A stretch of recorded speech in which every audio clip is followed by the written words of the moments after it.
mettre en œuvre sa politique, le gouvernement élabore des projets de loi. Une proposition de loi, elle est à l'initiative des parlementaires, mais la grande majorité des lois en vigueur actuellement viennent de projets gouvernementaux.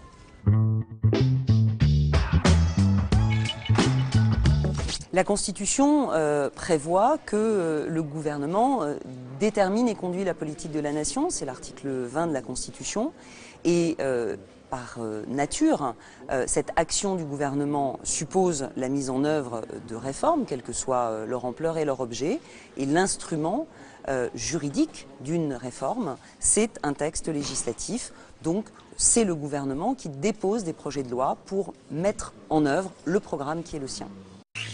Le cabinet du ministre rédige un avant-projet de loi qui est ensuite transmis pour avis au Conseil d'État. Le texte est ensuite présenté en Conseil des ministres.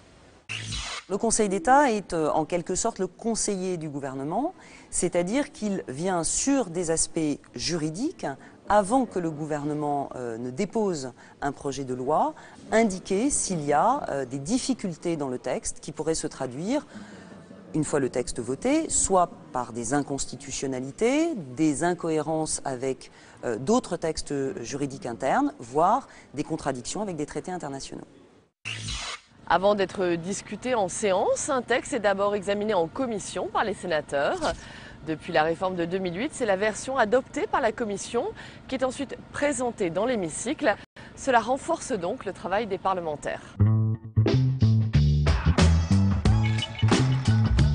La commission est appelée à rédiger le texte entièrement, le texte qui sera soumis à la délibération du Sénat.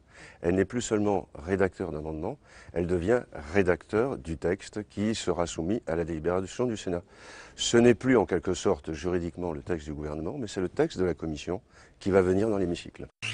Plus de 80% des lois en vigueur actuellement sont issues de projets gouvernementaux.